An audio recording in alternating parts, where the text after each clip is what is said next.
Chers amis, bonsoir à tous. Nous sommes ce soir, un soir important. On commence, on rentre dans les 24 heures de Lag BaOmer.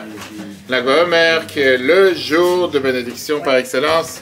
Et c'est ce qu'on va voir justement aujourd'hui, cette année particulière, vendredi. Au moment où on parle, il y a des centaines de milliers de nos frères et sœurs qui vont à Méron pour prier sur la tombe de Rabbi Shimon Bar Yochai.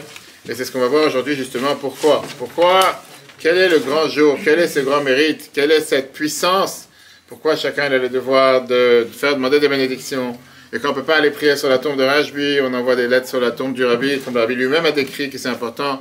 Un jour propice de bénédiction, on allume des veilleuses, on donne la tzaka comme tout le monde a fait en chiffre 18, parce que c'est le 18 du Homer.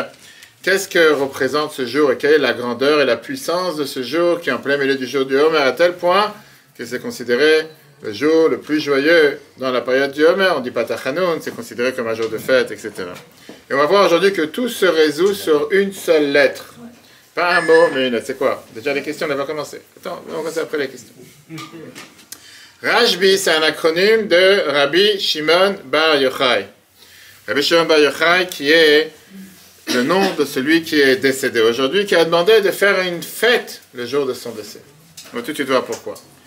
D'abord, il n'y a pas un autre maître du peuple juif que sa Iloula est célébrée aussi grande que Rabbi Shimon Bar Yochai. Depuis 1800 ans. C'est beaucoup avant nos confrères, je ne dirais pas leur nom parce qu'on est en live, vous comprenez tous. 1800 ans, ça remonte très longtemps. À Méron, Lag BaOmer. Parlons même des maîtres de Rabbi Akiva. Même des maîtres, de Rabbi Shimon. Très peu, quand est-ce qu'ils sont décédés? Prenons par exemple Rabbi Yochanan ben Zakkai. Rabbi Akiva, le maître de Rabbi Shimon. Pas forcément on connaît la date de son décès. Oui, les gens ils savent où il est enterré, etc. Il faut savoir que la tombe de Rabbi Shimon Bar Yochai à Méron, c'est la deuxième endroit à visiter en Israël après le Kotel, en termes de masse de personnes. Comme j'ai dit, même la date d'anniversaire, on ne connaît pas forcément.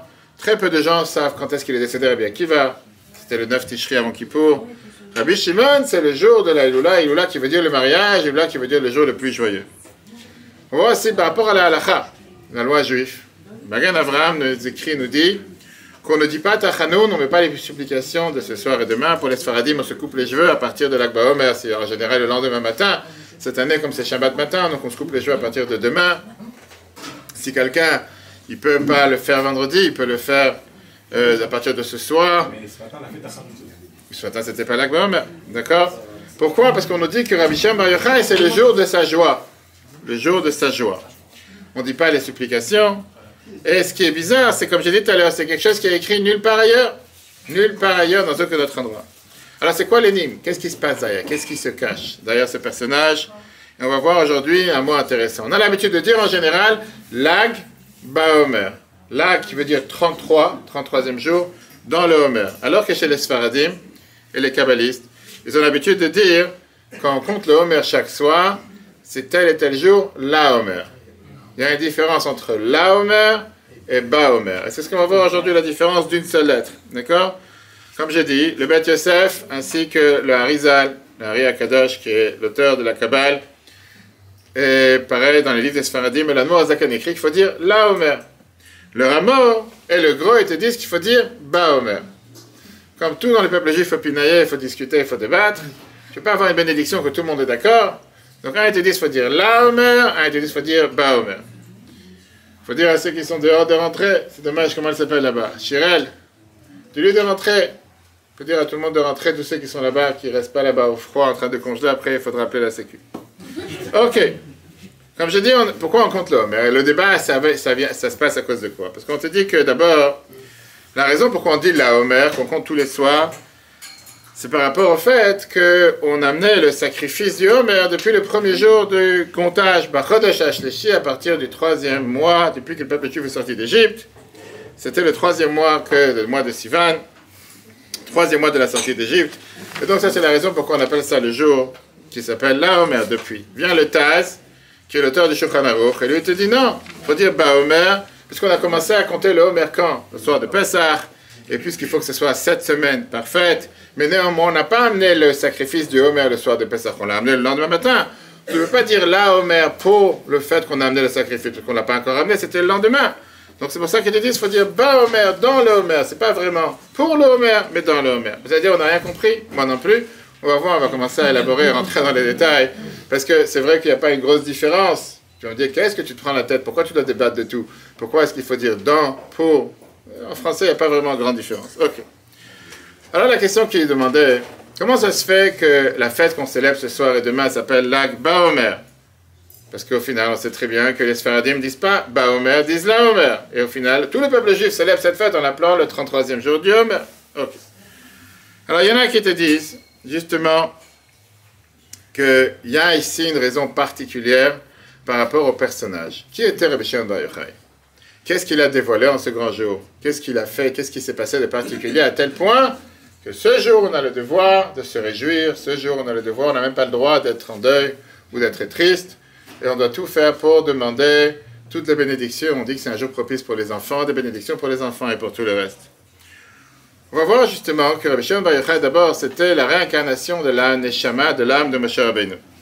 Dans les livres de tous les maîtres de la Chassidut en Pologne, c'est écrit que le jour de la Elula, de la Estalkut de Rabbi Shimon Bar Yochai, tombe toujours le même jour que tombe la Elula de Moshe Rabbeinu, qui est le 7 Adar. Si le 7 Adar c'est un mardi, la Gomer c'est un mardi. Si le 7 Adar, la Elula de Moshe Rabbeinu, c'est un vendredi, comme cette année, la Gomer c'est un vendredi. Et plus que ça, la Gomer, ça tombe toujours le même jour que le 4e jour de Sukkot, le même 4e jour de Sukkot qui est le jour de... je ne sais pas qui c'est qui est là-bas dehors en train de discuter, mais ça serait bien qu'il rentre à l'intérieur. Le 4e jour de Sukkot qui est le jour de l'invité de Moshe Rabbeinu, que ça serait ce même jour encore une fois que le Rabbi Shimon Bar Yochai. Alors parlons des personnages.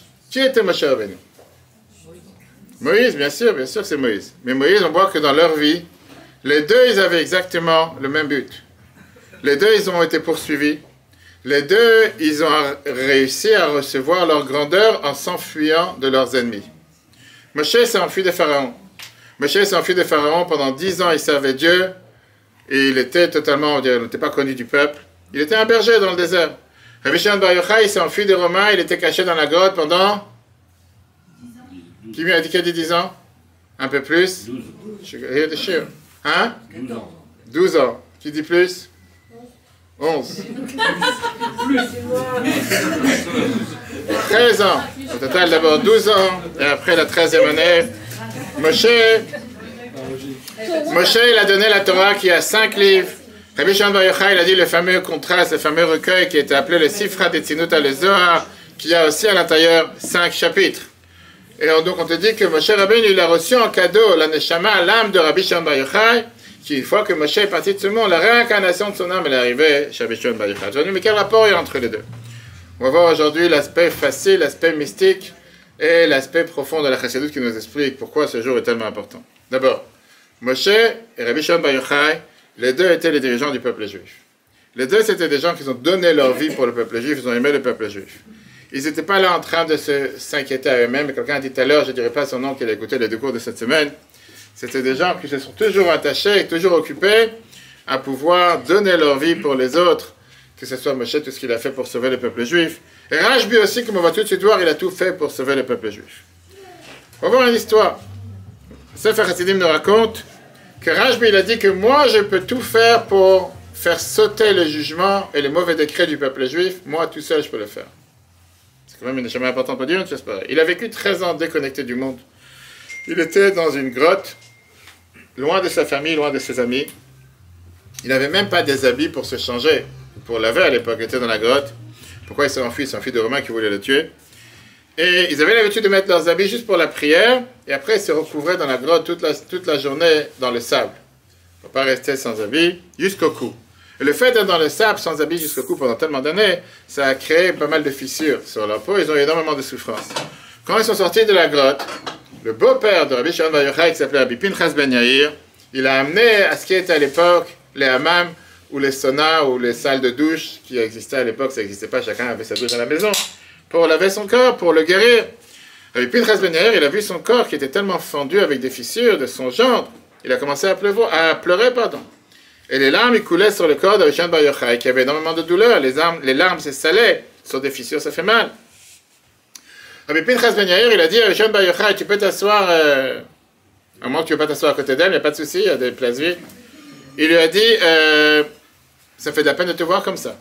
Rashbi, il a dit, je suis heureux que tu m'as vu comme ça. Pourquoi? Parce que grâce à ça, moi, pendant ces 13 ans, j'ai réussi à apprendre la Torah, à m'élever à des niveaux très élevés. Jusqu'à ce qu'avant, quand Rabbi Shimon Bar Yochai demandait une question, son beau-père lui répondait 12 réponses. Et là, une fois qu'il est sorti, ça s'est inversé. Rabbi Pinchas Ben Yair posait une question et Rabbi Shimon Bar Yochai répondait 12 réponses. Qu'est-ce que ça veut dire? Que Rashbi, il a dit, moi, je peux rendre quitte et moi, je peux faire sauter les mauvais décrets de tout le peuple juif et du monde entier par mon mérite, le mérite de la Torah. On sait très bien que Rabbi Shimon Bar Yochai, c'était quelqu'un qui n'était pas seulement celui qui a découvert le Zohar qui est l'auteur de la Kabbalah, qu'on va tout de suite voir qui sont les secrets de la Torah. Mais c'était quelqu'un qui avait cette force et cette capacité de voir les choses à leur source, et pas regarder les choses comme on les voit de manière dévoilée à nos yeux, mais qui pas forcément sont ce qu'ils représentent réellement. Il y a un débat dans la halakha de Shabbat, dans les lois de Shabbat, qui dit comme ça. Deux personnes qui ont fait un travail Shabbat, et c'est un travail de Shabbat qu'on ne peut pas les faire tout seul. Les deux ont poussé une voiture. Shabbat, on ne peut pas pousser une voiture. Maintenant, si quelqu'un ne peut pas pousser la voiture tout seul, il fallait deux personnes pour le faire. Est-ce que les deux sont coupables? Ou est-ce que les deux ne sont pas coupables? Parce que l'un sans l'autre ne peut rien faire. Pareil, si c'est par exemple, ils ont dû sortir une poutre très lourde du domaine privé au domaine public, ou le contraire. Viens les Chachamim et te disent que puisque la manière de faire cette chose-là, c'est qu'il faut avoir deux personnes. Donc, ils ont considéré que chacun il a fait sa mission, les deux sont. Shimon Bar Yochai, il a dit non, je ne suis pas d'accord. Il a dit puisque chacun il a fait un demi-travail, c'est pas considéré un travail entier, on ne peut pas les rendre quittes. Ça, c'était sa manière de. Et c'est quoi son raisonnement? Tu dis que quand quelqu'un il agit sur terre, pour agir, il faut le corps et l'âme. Tu ne peux pas agir le corps sans âme. Il dit non, chacun, c'est une entité à part entière. Le corps ne peut pas vivre s'il n'a pas d'âme à l'intérieur. L'âme, elle ne peut rien faire si elle n'a pas le corps. Il faut les deux. Sauf que les deux ensemble, c'est vrai que c'est les deux qui sont ensemble pour le même corps. Mais pour Rabbi Shimon Bar Yochai, l'âme et le corps, s'ils doivent être jugés devant Dieu, ils vont dire, moi sans âme, je ne suis pas vivant, je suis un sac de pommes de terre, peut-être un sac de Keila pour certains, on va savoir, ou un sac d'huile. L'âme, elle va dire, moi sans corps, qu'est-ce que je peux faire? Je ne peux rien faire, j'ai besoin du corps. Et au final, c'est quoi la réponse? Je ne peux pas juger personne, personne n'est coupable. Et justement, cet argument, c'est un argument qu'il y a eu un débat philosophique qu'il y a eu entre Rabbi, maître de la Mishnah, et Antoninus. Antoninus, qui est l'empereur romain, il a dit, comment Dieu peut punir quelqu'un après que quelqu'un il a fini partie de ce monde à 120 ans? L'âme, elle dit, j'ai pas envie de fauter. Et elle a fauté pourquoi? À cause du corps, parce qu'elle était dans un corps. Le corps, il l'a amené à fauter. Et l'âme, elle dit, mais la preuve, c'est que depuis que je suis parti du corps, je suis sain, je ne suis pas de faute. Et le corps, il dit, tu rigoles? Moi, sans âme, je ne suis pas capable de rien faire. Si j'aurais pas eu d'âme dans le corps, j'aurais rien fait non plus. C'est grâce à l'âme que j'ai fauté. Donc, qu'est-ce que tu veux que je fasse? Et en passant, c'est la troisième fois qu'il y a un missile du Yémen qui vient d'être abattu par nos forces. La protection divine sur Israël, comme tous les jours. Rabbi il a répondu à Antoninus en lui disant, tu sais quoi? Quand Mashiach va venir, Dieu va faire en sorte que l'âme et le corps vont être réunis et les deux vont devoir répondre ensemble. À quoi ça représente? Il a donné une parabole. Il y avait un roi qui avait un champ. C'était un champ avec des très très beaux fruits, des fruits particuliers. Et il avait peur que les gardiens du champ, ils allaient voler des fruits qu'il y a dans les champs. Qu'est-ce qu'il a fait ce roi? Il a décidé de mettre deux gardiens. Un qui n'a pas de pied et un qui est aveugle. Il s'est dit comme ça, celui qui n'a pas de pied ne pourra pas courir. Celui qui est aveugle, il ne pourra pas voir où courir. Comme ça, il est garanti que comme les gardiens ils étaient intelligents, celui qui n'avait pas de pied, il a grimpé sur celui qui était aveugle. Comme ça, il lui a dit où marcher. Et celui qui n'avait pas de pied, il a pu comme ça prendre tout ce qu'il fallait prendre en étant guidé par l'autre. Quand le roi les a attrapés, un, il a dit à l'autre, moi, je n'ai pas de pied, qu'est-ce que je fais? Je ne peux pas bouger. L'autre a dit, moi, je suis aveugle, je ne vois pas. Il a dit, attends, je vais vous mettre un sur l'autre. Et comme ça, vous allez être jugé. Il y avait les caméras cachées à l'époque. Maintenant, ça, c'était une réponse que Rabbi a donnée par rapport à ce que les Chachamim te disent que oui, corps et l'âme, que j'en ai à faire, les deux sont dans le même corps. C'est un autre pays qu'on a dit tout à l'heure. Tu fais une faute Shabbat, deux personnes ensemble, c'est la seule manière de le faire, c'est les deux ensemble, et bien, les deux prennent. Viens, Rabbi Shimon Bar Yochai, il dit non, je ne suis pas d'accord. Rabbi Shimon Bar Yochai vient te dire pourquoi? Parce que lui, il tient que quelqu'un qui n'a pas l'intention de faire quelque chose, il le quitte. C'est permis. Et donc, il dit que même quelqu'un qui a fait quelque chose qu'il n'aurait pas dû faire, mais son intention n'était pas de vouloir le faire. Il ne savait pas, il n'a pas appris, etc. Et comme j'ai dit tout à l'heure, ça, c'était le personnage de Rabbi Shimon Bar Yochai. Il était capable à chaque fois de voir le profond de la personne. De ne pas voir la face dévoilée, mais de voir la face cachée. Nous, on n'est pas capable. On dit dans la prière tous les jours, Anistarot, Lachem Elokeinu, Vaniglot, Lanul Vanenu. Ce qu'il y a de caché, c'est pour Dieu. Dieu sait ce qui se passe caché à l'intérieur de chacun d'entre nous. Ce qu'il y a de dévoilé, nous, on voit l'aspect dévoilé, on ne voit pas l'aspect caché. Tu vois quelqu'un barbu, tu penses qu'il s'est converti à l'islam, que Dieu nous en préserve.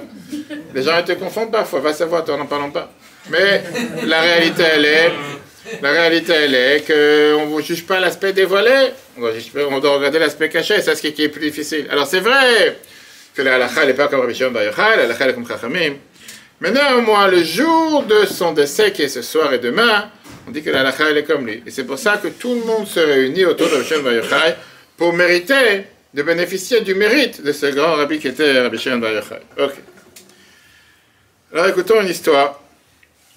Il y avait un des disciples d'Admor HaZaken, on dit que le jour de l'Akba Omer, c'est un jour propice pour les enfants, pour avoir des enfants, pour la réussite des enfants, pour la guérison des enfants, pour tout ce qui a rapport avec les enfants. C'était le seul jour de l'année que les gens, le rabbi, il avait chaque année sur le Ohel, c'est un jour propice pour prier sur la tombe de Tzadikim, et le rabbi, il avait l'habitude, chaque année, quand il allait au mikveh, parce qu'on va au mikveh avant d'aller au Ohel, qu'il y avait des couples, plusieurs dizaines de couples, de personnes qui avaient des difficultés à avoir des enfants, qui l'attendaient à la porte du mikveh. Le rabbi, il sortait, et il donnait à chacun des bénédictions pour avoir des enfants. Il y avait des miracles sans fin ce jour-là. C'est connu depuis des générations que l'Akba Omer, c'est un jour important pour les enfants. Alors là, c'est une histoire avec un chassid de Admor HaZaken qui n'a pas eu la chance d'avoir des enfants. Et il a essayé de prier, et ça n'a pas marché. Une fois, l'Admor HaZaken lui a dit, tu sais qu'on va prier chez le rabbi Shlomo de Karlin, il demande sa bénédiction. Il est parti voir le rabbi de Karlin. Mais il a fait comme s'il n'était pas là. Il n'est pas au courant qu'il est venu. Passe des semaines, des jours, il ne comprend pas pourquoi on le fait attendre. Et il avait peur de retourner à la maison, dire à sa femme, je suis parti, j'ai fait tout ce voyage, j'allais pas en carrosse, etc. Et il n'a pas reçu de bénédiction.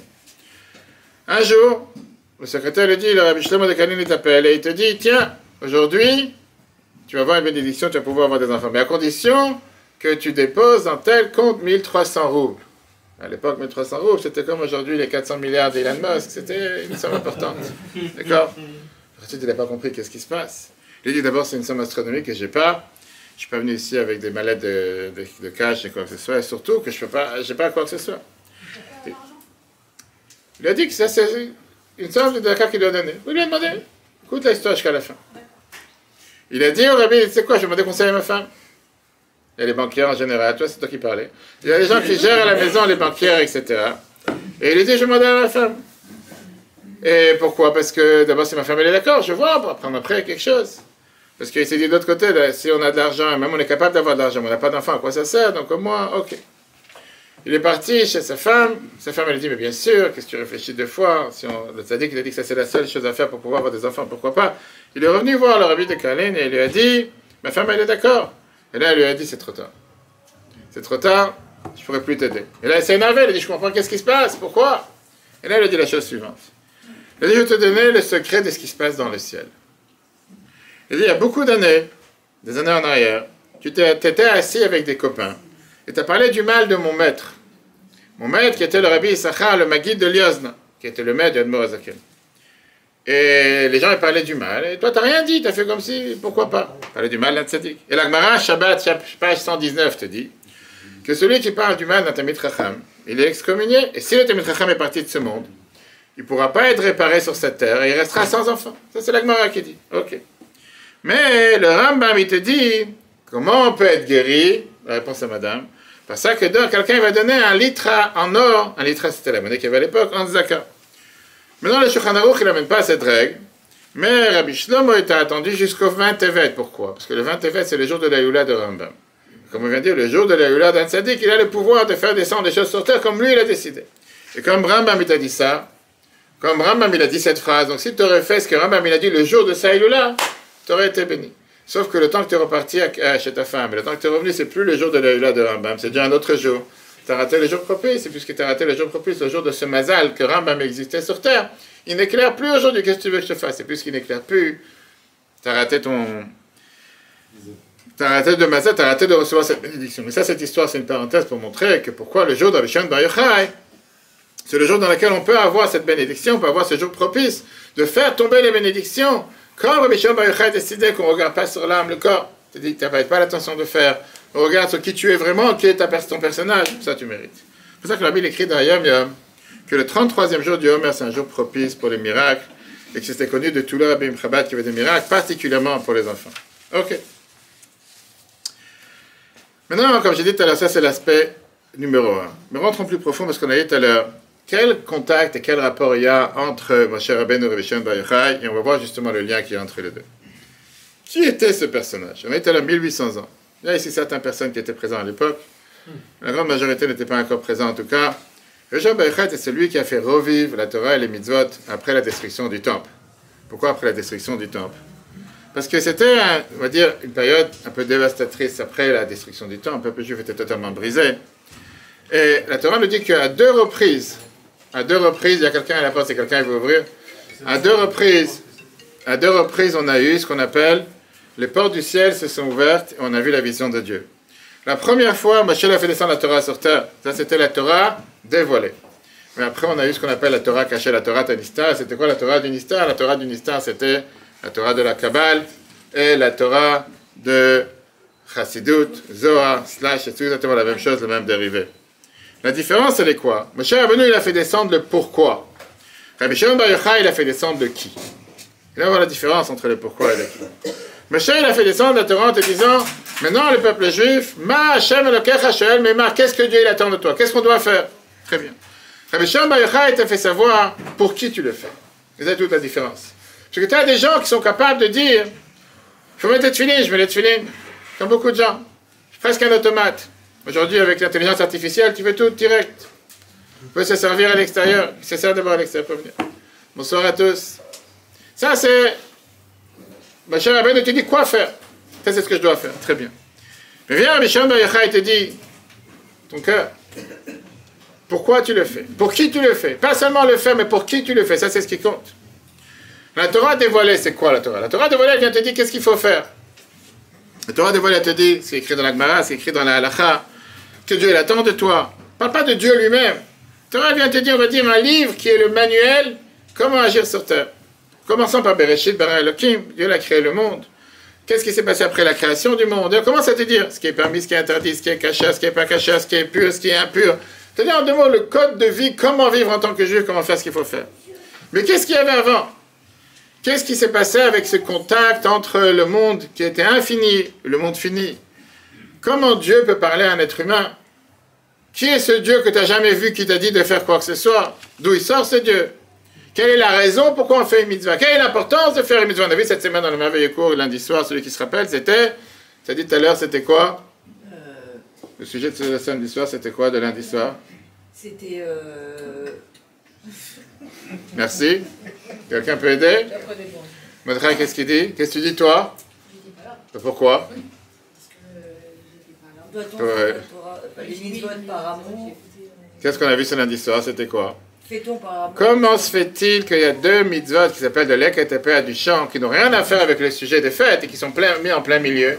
Et on a appris l'importance de faire ce qu'on appelle une mitzvah de manière désintéressée. De ne pas chercher à faire du bien envers l'autre parce que je m'intéresse pour mon propre plaisir, mais le faire pour le plaisir de l'autre. Et d'ailleurs, c'était un cours qui a été énormément important pour le couple, qui était de dire que je ne fais pas les choses parce que moi je suis heureux de le faire pour mon bien-être, mais je le fais pour le bien-être de l'autre. Ça, c'était la parenthèse. C'est ce qu'on a vu. Donc, encore une fois, c'est pas juste je le fais pour le faire. Est-ce que je le... Laisser un quart de la culture pour le pauvre. Un quart de la culture pour le pauvre. Ça, c'est mystique. Quelle culture tu parles? Quel art? De Picasso? De quoi tu parles? Du chant? Le coin du chant. Le coin du chant. Magnifique. Mais encore une fois, ça c'est la base fondamentale de la relation qu'il y a entre le Créateur et Dieu. Qui veut dire le fait de pouvoir s'intéresser et de comprendre pourquoi on fait les choses. Et ça, c'est ce que la Chassidut nous explique. Mais comme j'ai dit, c'est quelque chose que tu ne peux pas déconnecter de la réalité. Parce que si tu ne comprends pas le pourquoi, même si tu fais le comment, ça sera fait de manière différente. Tu peux faire le comment comme un automate, tu peux faire le comment comme une tomate, tu peux faire le comment comme aucun sens, et tu peux ne pas le faire du tout, et tu peux dire ça ne me parle pas. Et tu as des enfants aujourd'hui qui vont te dire, ouais, pourquoi me tête-filer? Quel rapport? Qu'est-ce que ça me parle? Pourquoi faire kippour? Ou bien quand ils arrivent, ils ont une tête, comme on dit tout à l'heure, que Dieu nous en préserve, que rien qu'à les voir, ça fait de la peine à les regarder, comme on dit. Et après tu dis, non, mais je suis cassé le dos, je suis tombé, j'étais en trottinette, ça, la réalité, c'est qu'ils se disent, pourquoi je suis là? Alors j'avais ma PlayStation 5 en train de m'amuser à la maison, mon père m'a dit viens, il y a une conférence, là, bon, Il y a la faute qui disent de faire. sur la PlayStation. Oui. Bien sûr qu'on a vu ça, bien sûr qu'on a vu ça quand on a reçu, bien sûr qu'on a vu ça quand on a reçu la Torah. On a dit on va faire, on va comprendre 100%. Mais ça veut pas dire qu'il ne faut pas comprendre. Oui, mais il faut faire. Mais je suis tout à fait d'accord, 100%, il faut faire, il faut comprendre, mais il faut aussi comprendre. Très bon restaurant, chef. Pense à moi. Ok, non, il part au restaurant, c'est... Juste ce soir, il a choisi restaurant. Après, on dira où il est parti. On va le suivre. Okay. Non, la réalité, elle est quoi? Que les gens, parfois, ils te disent, pourquoi tu veux que je fasse que Dieu me demande de manière déconnectée? Il faut leur dire de rentrer après, qu'ils reviennent de rentrer ici. Pourquoi faire les choses de manière déconnectée? Pourquoi faire les choses comme si ça ne me parle pas? Ça travaille dans la tête et on se pose des questions. Il faut d'abord avoir une tête. Bon, on en a une si on a une. Je ne parle pas de tout le monde, je parle de certaines personnes. Ah ouais. Non, les gens en général, ils ont une tête. Et après, il y a des gens que parfois ils l'ont laissé à la Des maison. fois, vaut mieux ne pas réfléchir, comme ça on se dit pas que la tête elle va nous tourner à faire. Le problème, c'est que tu ne peux pas t'attacher, tu ne peux pas t'obliger, tu ne peux pas aimer, tu ne peux pas craindre d'un aspect ou d'un être virtuel, même si c'est AI ou bien AI, qui n'a pas de forme. Une personne normale doit s'identifier avec qui, quoi, comment, pourquoi. Te dire, le bon Dieu m'a parlé, le bon Dieu est venu me dire, on a dit ce qui s'est passé quand on est sorti d'Égypte, que les gens, ils ont demandé à Moshe, qui est Dieu pour qu'on croie en lui? Tu viens, tu me dis, après qu'on a tellement souffert, Dieu il a demandé maintenant qu'on doit sortir d'Égypte, qui est ce Dieu? De quoi tu parles? De qui? Et Moshe savait ce que c'était cette question. Pourquoi? Parce que l'humain a un sens. L'humain, il attrape le monde avec ses sens, avec ses sentiments, avec les 5 sens. Et tu ne peux pas essayer de comprendre quelque chose qui est hors sens. Quelque chose que tu ne sens pas, quelque chose que tu ne touches pas. C'est d'ailleurs une des raisons pourquoi malheureusement, ceux qui sont déviés du judaïsme et qui ont fait une copie à l'original, ils voulaient absolument avoir un être en chair et en os. S'il était cloué sur une plaque ou pas cloué, c'est une autre histoire. Mais ils se sont dit, au moins on a quelqu'un avec qui s'identifier. Alors que dans la religion juive, il n'y a pas, au contraire, on n'a pas le droit d'avoir ce qu'on appelle une forme et quoi que ce soit, une idole, etc. D'accord? Je n'ai pas entendu. Oui, mais c'est pas Dieu. D'accord? Et c'est pour ça que justement, dans les moments les plus élevés de la vie de Moshe Rabbeinu, alors que Dieu il appelle à la mission et Dieu il dit, viens maintenant libérer le peuple juif, qu'est-ce qu'il dit Moshe? Moshe vient et dit, je veux reconnaître qui c'est ce Dieu. De qui tu parles? Et Moshe lui dit la fameuse phrase quand il est devant le buisson ardent. Moshe est en train de supplier en lui disant, V'ambrou mashmo momarlem. Peuple juif va me dire, comment il s'appelle? Qu'est-ce que tu veux que je leur dise? De qui tu parles? En 2 mots, il voulait savoir surtout comment c'est. Moshe il a demandé à Dieu, qu'ils vont me dire où tu étais pendant que le peuple juif a souffert. Où tu étais pendant qu'il y a eu des souffrances du peuple juif. Où tu t'es caché. Il veut savoir quel rapport a le comportement au monde. Est-ce que Dieu il aime les créatures et il agit au nom du chesed, avec la bonté? Ou bien Dieu il est dur avec les gens, il agit avec la gvoura, la dureté? Ou bien il agit avec un équilibre qui s'appelle tiferet, l'harmonie?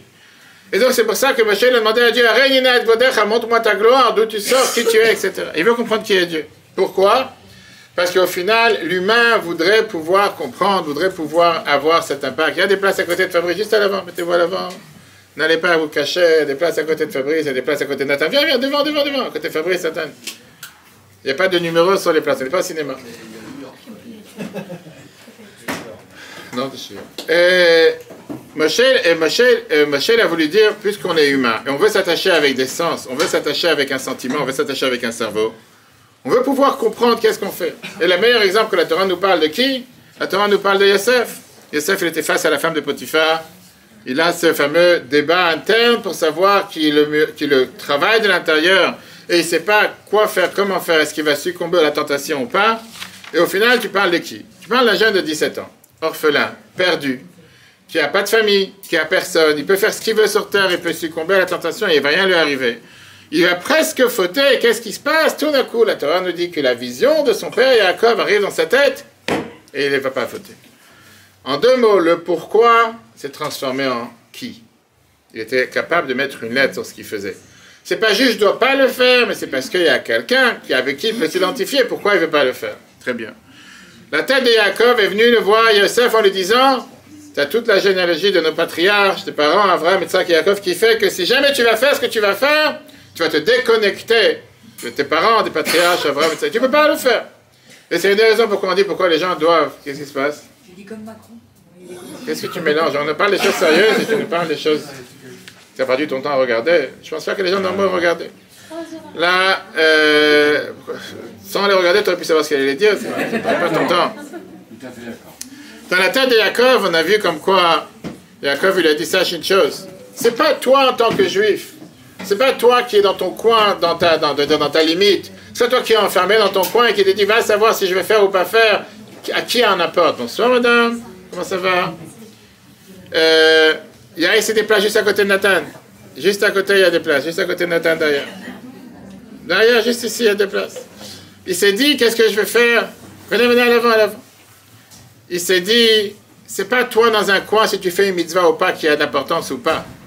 C'est toi, ton père, tes parents, tes grands-parents, tes arrière-grands-parents, c'est toute la génération du paradis. Une des choses que je répète à chaque mariage que je fais en général, qui est qu'un mariage dans le peuple juif, un homme, un garçon juif, une fille juive qui s'unissent sous la choupa, c'est pas juste qu'ils sont en train de s'unir eux maintenant, ici, au moment présent. C'est la généalogie de tout ce qui a commencé il y a 3300 ans, depuis Abraham, Yitzhak et Yaakov, qui continue à travers ce couple.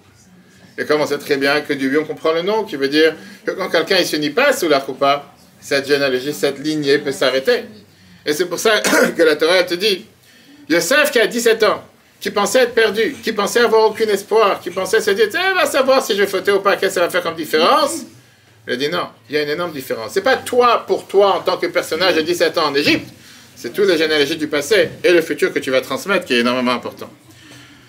C'est pour ça que tout d'un coup, on va dire, cette approche ou cet ordre qui était un ordre qui était totalement sec, qui n'avait pas de sens, a reçu un sens, a reçu un aspect vivant. Joseph, il s'est rappelé qui était son père et qui a fait en sorte qu'il s'est dit, mais non, je peux m'attacher à la vie, je peux m'identifier avec ce que je fais. Je suis pas en train de faire quelque chose qui est totalement déconnecté. Rambam commence la première mitzvah de son livre, de Sefer HaMitzvot qu'on a l'habitude d'apprendre tous les jours, en te disant, Yesod HaYesodot, la base des bases et le pilier de tout, c'est quoi? C'est de savoir qu'il y a un être vivant. T'as l'assiette? Va chercher. Pourquoi c'est pas grave? Après, il n'y a plus. D'accord. C'est pas le jeune ce soir. Rambam vient et te dit, comprendre c'est qui Dieu? Qu'est-ce que c'est Dieu? Et il te dit que sans ça, tu ne peux pas t'attacher à Dieu. Tu te dis, mais comment je peux m'attacher à Dieu si je ne l'ai jamais vu? Viens à la Chassidut et te dit, ça c'était l'aspect de l'ouverture de la mer Rouge, et tout celui qui était là, Pessah, il se rappelle du magnifique cours qu'on a vu la différence entre la mer et la terre sec. Qu'est-ce qui s'est passé quand la mer s'est ouverte? Vas-y, répète, c'était quoi? Dis-moi en une phrase. Finalement, un cours que tu as entendu. Vas-y, tu es pas en train de dormir? Entre le monde visible et invisible. Le monde caché et le monde dévoilé. Qu'est-ce qui s'est passé de l'ouverture de la mer Rouge? On était capable de voir la face cachée qui est la face cachée de manière dévoilée. En général, nous on voit ce qui se passe sur la mer, sur la terre. Et on pense que quand tu vois la mer, tu vois des vagues bleues, ou bien la mer turquoise. L'île Maurice, c'était parti la semaine dernière. D'accord? On ne voit pas les choses dévoilées. Mais la Torah te dit, pense pas, l'ouverture de la mer Rouge, ça a montré que les choses les plus cachées sont dévoilées, qui est notre devoir de pouvoir comprendre et savoir que dans les choses qui t'ont l'air cachées, en réalité, il y a tout ce qui se passe à l'intérieur, il faut juste les dévoiler. Alors ça, c'était justement ce qui s'est passé avec Rabbi Shimon Bar Yochai. Rabbi Shimon Bar Yochai, il est venu, Rashbi, connu sous l'acronyme de Rashbi. Et Rashbi, qu'est-ce qu'il a fait? Il t'a dévoilé la Torah cachée. Et tout à l'heure que Moshe Rabbeinu nous a donné la Torah dévoilée, la Torah Mont Sinaï. C'est quoi le livre du Zohar? L'auteur du Zohar. Le Zohar qui était, et au passage, parti voir une personne cette semaine à la maison, quelqu'un qui lit pas l'hébreu, et qui m'a dit, j'étais dans une soirée, on m'a offert le Zohar, j'ai un Zohar comme ça qui fait, je sais pas, 50 livres dans sa bibliothèque. J'ai dit, qu'est-ce que tu fais avec? Il m'a dit, ça porte bonheur. J'attends toujours. Bien savoir, je ne sais pas si tout celui qui a un Zohar chez lui, ça lui porter bonheur. Bien sûr que c'est important d'apprendre, mais pas parce que tu as 50 livres chez toi à la maison. C'est comme tous les présidents qui se filment, en général, ils ont beaucoup de livres derrière eux. Mais quand tu commences à regarder un peu ses défauts, exactement, tu as tout compris. D'accord? C'est des trompe-l'œil. Ok. Rabbi Shimon Bar Yochai, il est venu nous a dévoilé les secrets de la Torah.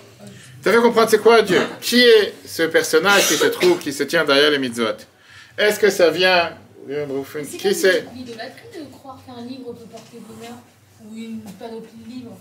D'abord, c'est pas le livre qui porte bonheur, c'est ce qui se passe à l'intérieur. C'est apprendre le livre. C'est pas le livre qui est à l'intérieur, d'accord?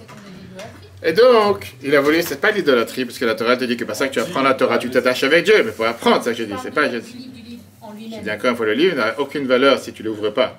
Rabbi avait l'habitude de dire qu'avoir... C'est important qu'il y ait des livres, mais comme Rabbi te dit encore une fois, c'est pas important qu'il y ait des livres pour dire j'ai des livres. C'est important qu'il y ait des livres pour les étudier. Quelqu'un qui a des livres et qui ne les étudie pas, ou qui a des livres juste pour la galerie, ça ne sert à rien. Il faut avoir des livres pour apprendre à l'intérieur. Quelqu'un qui veut avoir des livres pour emmagasiner des livres, tu sais, tu rentres chez des gens, des fois, Tu peux avoir des médecins qui ont 50 livres, ils n'ont jamais ouvert les livres. C'est juste pour faire croire qu'ils ont lu le Vidal, etc. Ils ne savent pas ce qui se passe à l'intérieur. Okay. C'est quoi le Zohar, alors en deux mots?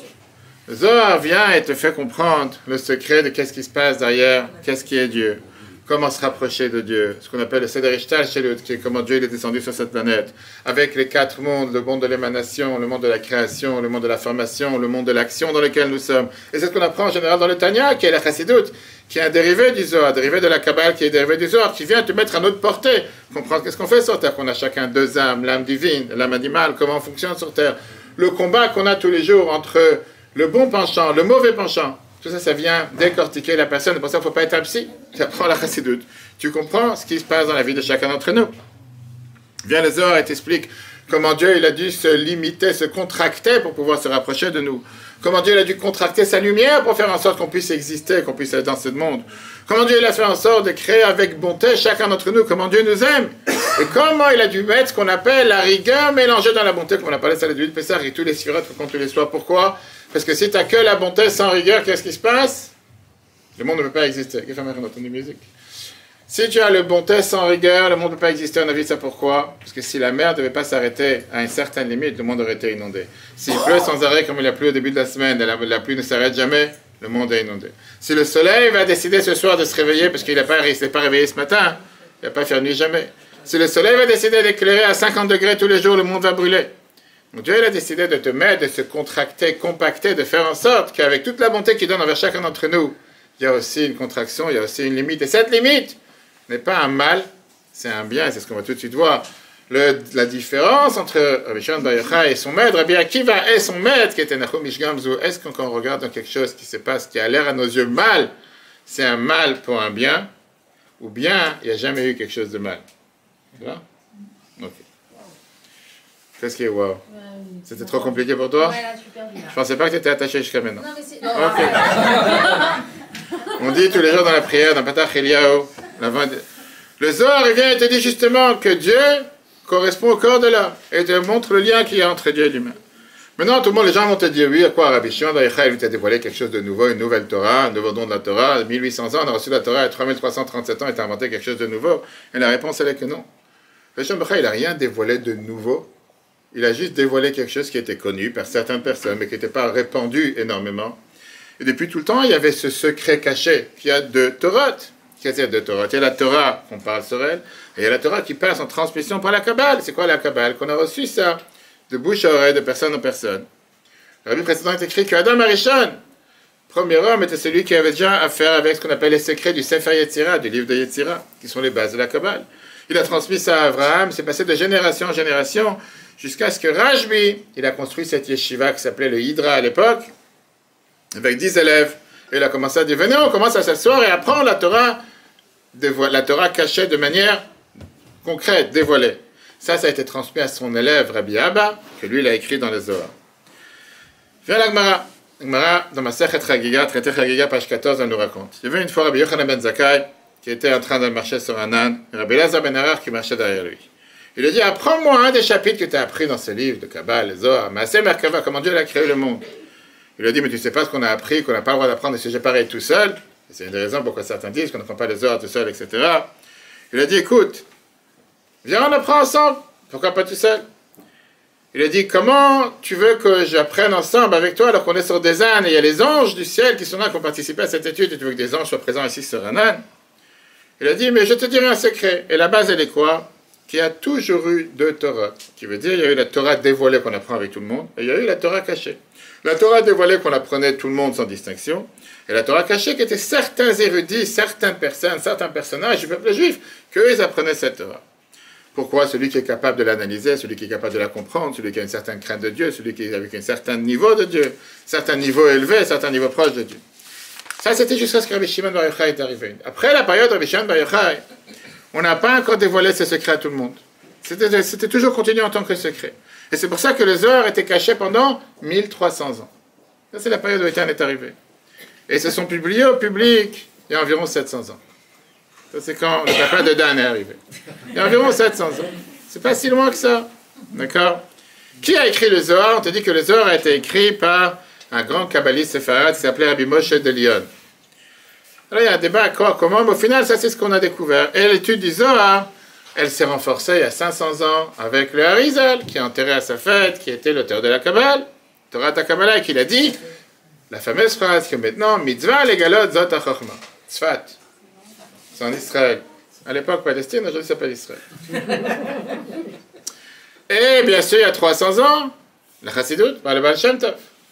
Donc tout ça, c'est comment on est arrivé à comprendre aujourd'hui qu'on apprend le Tanya tous les jours. Alors, comme j'ai dit tout à l'heure, pourquoi un jour de joie, le jour du décès d'un tzaddik? Pourquoi Rabbi Shimon Bar Yochai décrétait ce jour en tant que jour joyeux? Yom Hilula, il a dit que c'est un jour le plus joyeux possible. Quelle est la différence entre le jour du décès de Moshe, le 7 Adar, qui est un jour de jeûne, pour certaines communautés, dans certains... Alors que Rabbi Shimon Bar Yochai demandait d'être heureux, joyeux. C'est pour ça que ce soir et demain, à Méron, dans tout Israël, on danse pendant la période du Homer. Même ceux qui continuent le deuil du Homer après l'Akba Homer jusqu'à Shavuot, on ne se coupe pas les cheveux pour certains, Ashkenaz, Rabat. Néanmoins, le jour de l'Akba Homer, c'est un jour de joie, on fait des mariages comme ça. Pourquoi un jour joyeux? Alors qu'on a dit tout à l'heure que Rabbi Shimon Bar Yochai était l'étincelle de l'âme de Moshe Rabbeinu. Si c'est la suite, comment ça se fait que l'un, c'est un jour de jeûne, et l'autre, c'est un jour de joie? Et la réponse, elle est très simple, ça représente encore une fois les personnages. Dans le décès d'une personne, ou le décès d'un tzaddik, il y a un aspect physique et il y a un aspect supérieur. L'aspect physique, le corps nous a quittés. Le corps du tzaddik n'est plus là. Le corps du tzaddik, il est enterré, on ne le voit plus. Mais en haut, les anges sont énormément joyeux du fait que le tzaddik les a rejoints. Ça, c'est l'aspect qui se passe dans le ciel. Chez chaque tzaddik et chez Moshe Rabbeinu, nous, on doit s'occuper avec l'aspect physique. C'est quoi l'aspect physique? L'aspect physique qu'on ressent quand un tzaddik nous a quittés. Un jour du décès, c'est un jour de peine. C'est pas un jour joyeux. Je n'ai jamais vu quelqu'un qui danse un enterrement. La vérité, c'est que j'ai fait un enterrement il y a 2 ans, il y avait un orchestre. D'accord? Sérieux? Parce que la personne décédée, elle avait demandé, elle avait organisé les cartes de son enterrement, cartes d'invitation. Elle avait organisé qu'il y ait un orchestre. Il voulait comme ça partir de ce monde. C'est un grand artiste. Et moi, j'étais là-bas, il y avait un orchestre qui jouait, il y avait des photos. Comme une bar mitzvah, après, c'est la même chose. Sauf que c'était prévu. C'est intéressant, pourquoi pas? Que ça dérange. Ok. Donc ça, c'était chez chaque tzaddik. Rashbi, il a créé le pont entre le ciel et la terre. Il a ouvert le ciel et nous a permis de voir ce qui se passe dans le monde d'en haut. Donc chez Rashbi, il n'y a pas cette déconnexion entre le monde d'en bas et le monde d'en haut. C'est pour ça que pour lui, même le jour de son décès, c'est un jour qu'il t'a permis de voir ce qui se passe dans les mondes d'en haut, que tout le monde est joyeux, donc il voulait que ça se passe ici, dans ce monde aussi. Et c'est la raison pour laquelle qu'on voit la différence entre les deux. Que quand il a eu le décret de l'empereur romain qui voulait le tuer, enseigner la Torah à Rabbi Shimon Bar Yochai, il ne s'est pas enfui dans un autre pays comme un Moshe qui s'est enfui. Mais au contraire, il a vécu sur terre, il a vécu comme un ange sur terre. Comment il a vécu pendant 13 ans dans la grotte, avec un arbre de caroubier, avec un puits, que Eliyahu Hanavi a fait venir une source d'eau qui est passée juste à côté de la grotte, et il a pu survivre. Ce que Moshe a fait dans le ciel, Rashbi, il a fait sur terre. Alors, terminons avec 2 merveilleuses histoires. Le Midrash Rama nous raconte, il y avait un élève de Rabbi Shimon Bar Yochai qui une fois est parti de la yeshiva de la maison d'études, et il est parti faire des affaires en dehors d'Israël. Il a énormément réussi, il est revenu après quelques années, il était très riche. Rabbi Shimon Bar Yochai, il a vu que ses autres élèves ils sont jaloux, ils disent lui, il est parti faire de l'argent, il est parti à Dubaï, il est parti, je sais pas, aux Émirats, il est parti avec Trump faire la tournée, il a fait beaucoup d'argent, c'était un jour 1 million, un jour 1 trillion, un jour 200 milliards, un jour 600 milliards, tu entends les chiffres ces jours-ci, tu te dis, wow, tu comprends plus rien de ce qui se passe, c'est tellement loin de ces chiffres, et les élèves de la yeshiva, les pauvres, ils sont malheureux, ils vivent comme des pauvres, et lui, il a la belle vie. Rashbi, il a fait sortir tous les élèves de la yeshiva dans la vallée. Bika, on est la vallée du Jourdain, la vallée qui est à côté de Méron. Et il a dit la phrase suivante, Bika, Bika et Malizav, vallée, vallée, remplis-toi d'or. Rabbi Bar Yochai.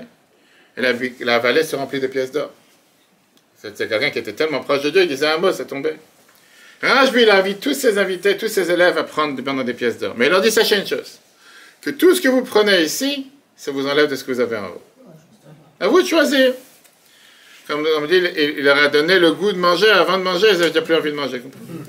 Les élèves, ils ont compris ce qui s'est passé, et ils n'ont plus été jaloux, ni quoi que ce soit. Le Midrash te raconte qu'il y avait un autre Amora, dans une génération plus tard, Rabbi Shimon ben Chalavta. Un auteur de la Gemara, Rabbi Shimon ben Chalavta, qui était très pauvre, et il n'avait pas d'argent pour les dépenses de Shabbat. Il a prié, et il a reçu une pierre précieuse. C'était pas 18 carats, c'était 1800 carats, c'était quelque chose de magnifique. Et avec ça, il a acheté à manger, il était tellement content, il s'est dit, ah, j'ai de l'argent, je vais pouvoir acheter pour Shabbat. Sa femme, elle a dit, d'où tu as reçu l'argent? Il fait, j'ai reçu une pierre du ciel, une pierre qui est tombée du ciel. Comme il savait travailler tous les jours, tu as des pierres précieuses qui tombent. Sa femme, elle lui a dit, tu sais quoi? Ça fait de la peine que parce que tu as reçu cette pierre, maintenant la table qu'on a dans le monde futur, elle a 3 pieds au lieu de 4 pieds. On a enlevé ce qu'on avait en haut, tu as pris ton salaire en bas, tu n'auras pas ton salaire plus tard. Il y a une main qui est sortie du plafond du ciel et qui a repris la pierre. Ok. Et le Midrash se termine. Ça veut dire que si on a des bonnes choses en bas, on n'aura pas les bonnes choses là-haut? Midrash te termine, attends jusqu'à la fin. Midrash te termine que le deuxième miracle, le fait que la pierre, elle a été reprise, c'est un plus grand miracle que la première pierre. Que la première miracle qui a été qu'il a reçu une abondance. Pourquoi? Parce que du ciel, en général, on fait que donner et pas reprendre. Ok. On vient à la question, pourquoi le Midrash il a dit ça sur la deuxième et pas sur la première? Où sont passées les pierres d'or? Les pièces d'or de Rabbi Shimon Bar Yochai sur la vallée, elles ont aussi disparu. Pourquoi là on n'a pas fait tout un monde seulement sur la pierre? Le Rabbi te donne ici la réponse.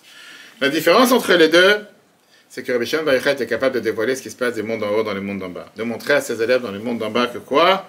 Que malgré qu'on peut penser que quelqu'un il est en train de souffrir ou qu'il a des souffrances ou quoi que ce soit, le fait même qu'il était capable de savoir et de se dire que c'est pas parce qu'il va avoir telle ou telle abondance matérielle que ça va changer son monde. Regardez l'aspect spirituel des choses, pas se suffire à l'aspect matériel. Il peut avoir la même abondance sans l'aspect matériel. Qu'est-ce qu'il a voulu nous montrer? Rabbi Shimon Bar Yochai. Son maître, Rabbi Akiva, la Torah raconte la fameuse histoire et le débat et la différence qu'il y avait entre lui et son maître à lui qui s'appelait Nachum Ish Gamzu. On a raconté plusieurs fois ces histoires. Nachum Ish Gamzu, pourquoi il s'appelait Ish Gamzu? Parce qu'à chaque chose qui se passait dans sa vie, il disait Gamzu le Tova. Qu'est-ce que ça veut dire Gamzu le Tova? Pas vraiment. Gamzu le Tova, ça veut dire quoi? Traduire exact. Il y a un restaurant qui s'appelle Gamzu. Vous connaissez ça en Italie? Ça aussi, c'est pour le bien. Ça, c'est toute la différence. C'était quoi son histoire en 2 mots? Il est parti une fois, la communauté juive lui a donné un trésor de pierres précieuses et a amené pour l'empereur, le gouverneur, le maître qui était à l'époque, pour remercier, pour ce qu'il faisait pour la communauté juive. Et dans la route, il a dormi dans un auberge. Et pendant qu'il dormait, qu'est-ce qui s'est passé? Des bandits sont venus, ils ont vidé les pierres précieuses, ils ont mis des cailloux et de la terre à la place. Et comme ça, lui, il ne savait pas à l'époque, il se lève le matin, et il voit des cailloux et de la terre, et il dit Gamzu le Tova. Ça aussi, c'est pour le bien. Écoutez la nuance. Give me the Canada. Comme on dit, Gamzu le Tova. Ça aussi, c'est pour le bien. Ça aussi, c'est pour le bien. Il arrive à l'empereur, il arrive vers le roi, il dit voilà le cadeau que le peuple juif m'a donné. On dit magnifique, le peuple juif lui m'aime tellement, ils ouvrent la boîte, et ils voient de la terre et des cailloux. Il dit tes parents, vous vous moquez de moi, vous venez de la terre et des cailloux. Et c'était sur le point de demander à un de ses ministres de tuer ce juif, Et tout d'un coup, on dit qu'il y a un ange qui s'est déguisé dans un des ministres, et qui a dit au roi, attends une seconde, avant de le tuer, peut-être que cette terre, c'est la même terre que ses ancêtres, Abraham, a lancé comme un lance-pierre sur ses ennemis, et ils ont réussi à tuer ses ennemis. Il a dit, pourquoi pas, on va essayer. Et il a décidé, il était en guerre avec une autre terre juste à côté, un pays voisin, c'était pas la Russie, l'Ukraine. Et au final, ils ont lancé la terre, ça a marché. Il est tellement content d'avoir cette terre miraculeuse qu'il a décidé de remplir le camion, remplir le cajot, remplir la boîte avec des diamants et pour le ramener pour la communauté, pour le remercier, etc. Au passage, quand il est revenu par l'auberge, les bandits l'attendaient au tournant, ils étaient sûrs qu'il était déjà mort, déjà tué. Il a dit, c'est pas possible, qu'est-ce qui s'est passé? Il leur a raconté. Le roi, il a utilisé, ils vont faire la même chose. Ils sont venus avec des dizaines de boîtes, ils ont pris toute la terre qu'il y avait autour d'eux, ils l'ont amené au roi, et là, ça n'a pas marché, ils sont tous fait tuer. Ça, c'est l'admirateur. D'accord, au final, ça n'a pas marché. Mais le sens, c'est quoi? Que Nachum Ish Gamzu était capable de te dire, Gamzu le Tova, tout est pour le bien. Ça aussi, c'est pour le bien. Son élève, Rabbi Akiva, a changé la formule. Rabbi Akiva, la te raconte qu'il a eu une histoire, le fait qu'il avait un âne, un coq et une bougie. Et il est parti vouloir dormir dans un village un soir. Mais comme c'était la Seine-et-Marne, à 9h, tout le monde dort. Et il y en a qui dorment même avant, on va pas dire les noms. Et il a tapé aux portes et personne n'a voulu la voir. Personne n'a voulu le recevoir. Il a dit, si c'est comme ça, je vais dormir dans la forêt. Quand je vais dormir dans la forêt, il y a un lion qui est venu qui a dévoré son âne, il y a un chat qui est venu, un chat qui est venu qui a mangé son coq. Et il y a comment on appelle ça, le vent qui est venu qui a éteint la bougie. Et qu'est-ce qu'il a dit? D'abord, quand ils n'ont pas accepté de dormir dans le village, il a dit Kolman David Rachaman al-Etavavi. Tout ce que Dieu fait, le fait pour le bien. C'est quoi la différence? Il y a eu un mal, mais le mal est pour le bien. Au final, au milieu de la nuit, il y a des bandits qui sont venus cambrioler le village, et là, il a dit, tu sais quoi? Si jamais j'aurais eu mon coq, ça aurait fait du bruit. J'aurais eu ma bougie, on m'aurait vu, j'aurais eu le lin, on m'aurait entendu, il aurait commencé à crier. Qu'est-ce qui se passe? Elle n'a rien compris. Je pensais parce qu'on parlait d'un âne, pour ça tu rigoles. Ok. Et il a dit, tu sais quoi, tu vois, mais tout ce que Dieu a fait, Dieu fait pour. Et Rabbi te demande, quelle est la différence entre les deux? Pourquoi l'un il te dit, ça aussi c'est pour le bien? Pourquoi l'autre il te dit, tout ce que Dieu fait, c'est pour le bien? Quelle différence? Pour l'un qui était à un niveau plus élevé, il y a eu un mal. Il n'y a pas eu de mal. Depuis le départ, il n'y a que du bien. Ah, c'est des pierres, quelle différence? C'est le bon Dieu qui gère la planète. C'est moi qui gère, c'est le bon Dieu qui gère. Que ce soit des cailloux, que ce soit des pierres précieuses, que Dieu il envoie, c'est du bien. Et ça finit par être du bien, à tel point qu'on l'appelait avec son nom. Ah, mais qui va être une génération en dessous qui t'a dit, il y a eu un mal. Mais le mal, c'est pour un bien. Dans le cours de Tania qu'on a eu hier, mercredi, qui était le chapitre 11 de Tania, la Skil Chabina dans Yirat HaKodesh, magnifique, que j'invite tout le monde à revoir sur le Torah.fr, on a parlé justement comment adopter ce message dans la vie de chacun d'entre nous. T'as des gens qui se lèvent le matin, la première des choses ils disent, quel malheur. Pas parce qu'ils ont ouvert BFM et qu'ils ont entendu que quelqu'un a parlé pendant 3 heures à la télévision pour rien dire. Ils se sont dit, tu sais quoi, il fait gris, il fait froid, le soleil. Ils cherchent sur quoi je peux me plaindre. Il y a quelque chose qui ne va pas. Pourquoi je me suis réveillé si tôt? Pourquoi je dois aller dans la synagogue? Pourquoi je dois aller... Ils cherchent sur quoi se plaindre. Pourquoi écoute? Il y en a qui viennent le matin quand ils se réveillent, la première des choses, ils ont l'attitude de dire, pas seulement moderne ni le fanecha parce qu'il faut le dire. Je remercie le bon Dieu que je suis en vie. Je viens d'ouvrir les yeux. Tout le reste c'est du bonus. Tout le reste c'est un bonheur. Tout le reste c'est en plus. Et la Noir Azaken t'écrit dans cette lettre en te disant, c'est pas quelque chose de facile pour chacun d'entre nous à adopter un mode de vie de se dire qu'il y a un malheur, et c'est un vrai malheur. Une maman qui se fait tuer hier soir en train d'aller pour aller accoucher à l'hôpital. Qu'est-ce que tu veux dire? C'est du bien? Va te faire soigner, comme on dit. C'est du mal.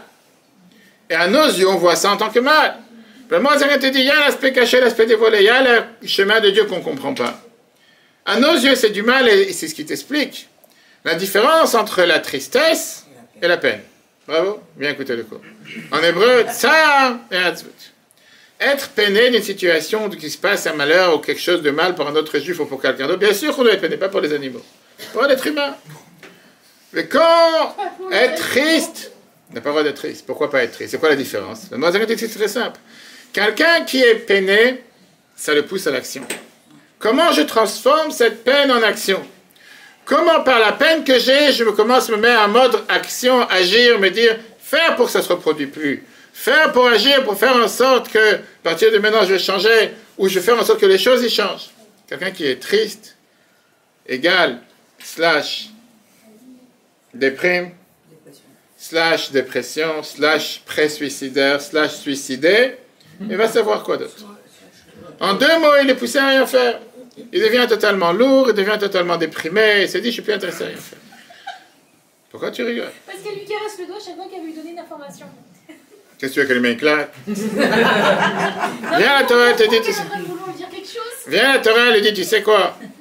L'enseignement qu'on apprend dans le Shimon Bar Yochai, c'est quoi cet enseignement qu'on apprend dans le Shimon Bar Yochai? C'est que la Chassidut a dévoilé de ne pas se suffire, de ne pas regarder l'aspect dévoilé des choses seulement. Regarde aussi l'aspect caché des choses. Ne pas se fier à ce qu'on voit, savoir qu'il y a aussi un profond qu'on ne voit pas. Tu veux dire, dans la vie de chacun d'entre nous, ne pas se dire, si telle personne a fait telle chose, cette personne a dit quelque chose. D'abord, parlons sur chacun d'entre nous personnellement. Ne pas se dire, puisque ce matin je me suis levé, j'ai fait une erreur, j'ai fait quelque chose qu'il ne fallait pas faire, je suis quelqu'un de mal, je suis quelqu'un de mauvais. On a fait une erreur, on peut réparer l'erreur. Dieu nous donne la possibilité de réparer cette erreur. Mais là, Baomer vient te dire comment dévoiler la face cachée de la Torah, qui veut dire comment faire cette Torah pas de manière déconnectée. Pas de faire cette Torah de manière parce qu'il faut la faire. Malheureusement, ma mère est juive, qu'est-ce que tu veux que je te fasse? Je vais jeûner Kippour. Quel rapport? Fais avec joie. Tu as la possibilité aujourd'hui de te lever, de remercier le bon Dieu, de dire je peux mettre les tefilines alors qu'il y a des gens qui ne peuvent pas les mettre. Je remercie le bon Dieu qui m'a donné cette mission de pouvoir me connecter à lui en faisant une mitzvah. Quand je parle avec les enfants, quand on fait la mitzvah du Omer le soir, la même chose, le fait de chaque fois que tu dis une bénédiction, par ça que tu as fait une bénédiction, tu t'attaches avec Dieu. Tu crées un nouveau lien avec Dieu, tu crées encore une union sur terre, tu crées encore une lumière sur terre, tu fais repousser l'obscurité sur terre.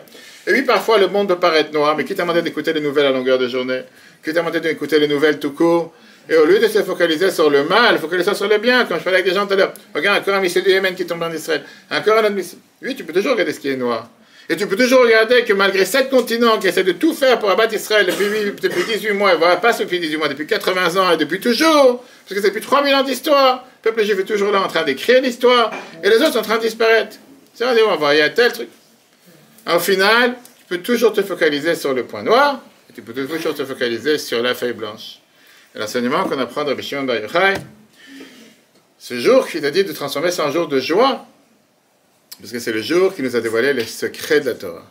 De ne pas faire les choses de manière déconnectée, de ne pas faire les choses de manière, je dirais, totalement, parce qu'il faut le faire. Mais viens, mets ça dans ta vie de tous les jours et dis-toi comment je peux devenir une meilleure personne, comment je peux devenir une meilleure juive, comment je peux faire une mitzvah de meilleure manière. Prochaine mitzvah qu'on a, bien sûr, on a le conduire tous les jours, la fête de Shavuot, si Dieu veut, dimanche soir, c'est le 1er juin, lundi, mardi, c'est le 1er 2 juin, la fête de Shavuot, le 2 et 3. Dimanche soir, 1er juin, la fête de Shavuot, on vient écouter les 10 commandements. Chaque jour, se dire comment je peux me connecter encore plus à ma source, comment je peux faire encore plus avec joie ce que je suis en train de faire. Et quand on agit de cette manière, comme le Admor Zaken est fini dans cette lettre qu'on n'a pas fini dans le cours de mercredi, que quand quelqu'un il agit, pas parce qu'il est déconnecté de la réalité, bien sûr qu'il voit des choses qui sont noires, mais il se dit, il y a certainement quelque chose de bien caché à l'intérieur, et il finit par voir que du bien, et il finit par avoir que du bien dans sa vie. Et la Rabbi répétait ça dans des dizaines de lettres, que quelqu'un qui a tout pour être heureux et qui trouve le moyen de se plaindre, Dieu lui dit, tu cherches à te plaindre, je vais te donner de quoi te plaindre. Quelqu'un qui dans sa vie a de quoi se plaindre et qui trouve toujours le moyen de remercier, Dieu dit, tu sais quoi, avec tous les problèmes que tu as, tu trouves le moyen de dire merci, je vais m'assurer que tu aies que de quoi dire merci, pas le contraire. Le Rabbi disait à chaque fois, l'importance d'écrire au Rabbi, comme on a l'importance ce soir et demain, le jour de la Gloire, mais écrire sur Noël, d'écrire au Rabbi pour des bonnes nouvelles. Pas juste appeler, monsieur le rabbin, j'ai un malade dans la famille, vous pouvez faire une prière. Et après, pas au courant. Pas besoin de me dire à moi, fais-le savoir. Rabbi demandait à chaque fois de ne pas faire partie de ceux qui s'appellent les tsarot chassidim, qui veut dire ceux qui sont des disciples pour les malheurs.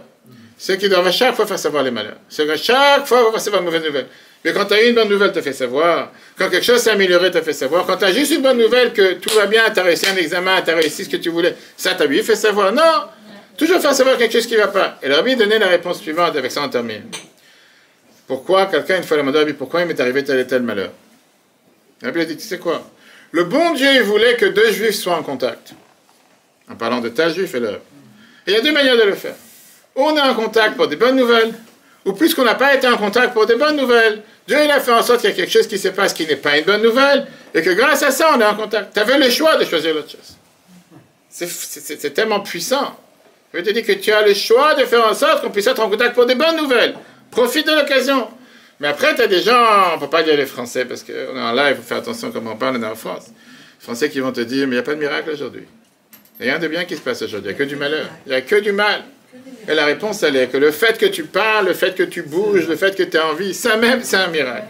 Le fait d'avoir un enfant, c'est un miracle. Le fait qu'un enfant bouge, c'est un miracle. Le fait de marcher sur 2 pieds, c'est un miracle. Et c'est pour ça que tous les matins, la Torah nous apprend que la première des choses, tu recommences la cassette tous les jours.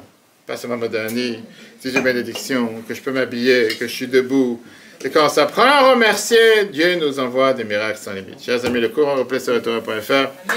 Que Dieu fasse que de ce soir et demain, on puisse bénéficier de toutes ces bénédictions qui sont là ce jour de l'Akba Omer. C'est un grand jour pour plus de bénédictions. Écrire au Rabbi, faire la tzaka en nombre, en chiffre de 18, comme on a dit, allumer des bougies pour le mérite de Rabbi Shimon, le mérite de Rabbi, etc. Je veux lire, pas lire, laissez allumer les bougies, pourquoi pas. Je rappelle à tout le monde, encore une fois, que d'abord on a la fête de Shavuot, d'abord on a le Women's Club le 27 juin, avec les ateliers tiramisu. 27 mai, oui, pardon. 27 mai. À 20h30. Mais il y en a qui dorment à 20h, donc c'est pas pour eux. Et 19h30, d'accord. Et ils ont été témoins. Tu sais qu'à l'EHPAD, des gens ils dorment à 18h. Bah, je vais aller là-bas. Il n'y a pas de souci, il y a des places vides. Tu fais la sieste et tu viens après, exactement. Ça marche pas. À l'EHPAD, on laisse pas. Ils mangent le souper à 17h30. Chers amis,